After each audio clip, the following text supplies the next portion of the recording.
tem-me falado aqui muito ao longo desta nossa conversa daquilo que fez enquanto Ministro da Economia. Não posso deixar de lhe perguntar como é que vê as mudanças que estão a ser feitas por o atual Ministro da Economia relativamente a todos os organismos que estão dependentes sob a alçada do Ministério.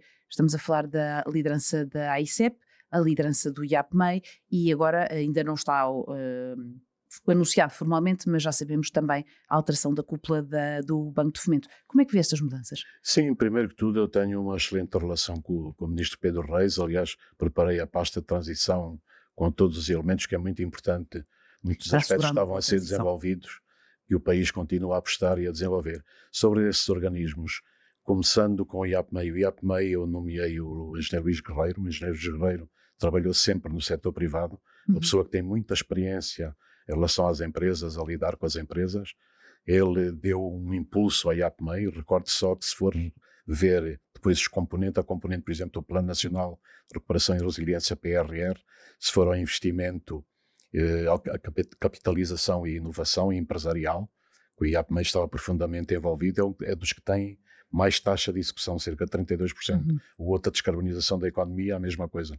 Portanto, é uma pessoa que, penso, deu um impulso, mas enfim, o Ministro e o Governo decidiram e isso temos que aceitar. Só queria aqui agradecer o trabalho que ele fez, que eu penso que foi extremamente importante. Depois, quando vê o AICEP com o Dr. Filipe Costa e o Dr. João Noronha Leal, só em termos de investimento direto estrangeiro, em 2023, eles conseguiram aumentar mais 1.000 milhões de euros. Passou de 2,6 para 3,6 mil milhões de euros. E, portanto, eu penso que também fizeram um excelente trabalho, e o Filipe Costa teve na Global Parks, tem também o conhecimento, mas pronto, muitas vezes nestas questões a confiança política, digamos assim, também pode É ser dessa forma que um entende a fator mudança. decisivo. Mas eu queria agradecer também a estes dois gestores que foram excelentes. Ainda por cima o Dr. João Noronha Leal foi buscá-lo ao setor privado, a que já retornou, e portanto foi um serviço público que ele prestou, e o Filipe Costa terá o seu papel. E no caso do Banco de Fomento, reconhece que de facto aquilo não arrancou ou não teve o desempenho que esperava com a alteração, com a saída de Beatriz Freitas e a entrada da Sim. Ana Carvalho? Sim, o Banco de Fomento que queria só referencial, nunca disse isto em público, mas vou dizer hoje assim, Mónica, em junho de 2022, portanto poucos meses depois de estar no governo, o comissário Paulo Gentiloni, que tinha a economia da Comissão Europeia, visitou-nos aqui em Portugal. E eu tive uma reunião com o comissário no Palácio de São Bento, também na presença do Sr. Primeiro-Ministro da altura, e portanto o comissário disse que não tinha, os serviços dele em Bruxelas não tinham muita confiança no Banco de Fomento, e sobretudo se o Banco de Fomento era capaz de cumprir as metas que estavam previstas até ao fim de 2022. Eu expliquei ao comissário Paulo Gentiloni que nós tínhamos um plano para cumprir essas metas. Todas essas metas tinham a ver com o sistema de auditoria interna, controle, o compliance, aquilo que é precisamente fulcral.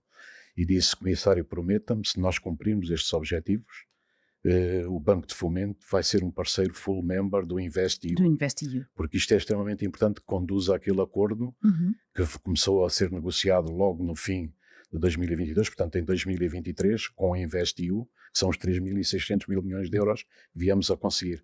Para isso foi fulcral a doutora Celeste Agaton e a doutora Ana Carvalho. Elas são duas pessoas que têm muita experiência em diferentes setores. É evidente que o banco tem sempre queixas, há coisas que avançaram, outros que avançaram menos, mas eu queria agradecer o trabalho muito importante delas as duas, porque no fim de 2023, quando fui ver os números, dos 1.300 milhões do Fundo de Capitalização e Resiliência gerido pelo Banco de Fomento, cerca de 830 milhões já estavam aprovados para chegar às empresas. Isso foi um passo também gigantesco.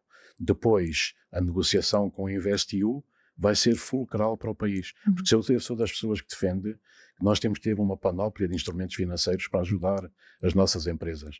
A banca comercial é fundamental, porque uma banca saudável significa uma economia saudável, mas a banca comercial apoia projetos a curto prazo, e sobretudo quando é investigação, desenvolvimento. E o Banco de Fomento existe não para fazer sombra à banca comercial, mas colmatar estas falhas, apoiar projetos de médio e longo prazo, ajudar as empresas a terem uma panóplia de instrumentos de capital e quase capital que as empresas podem utilizar.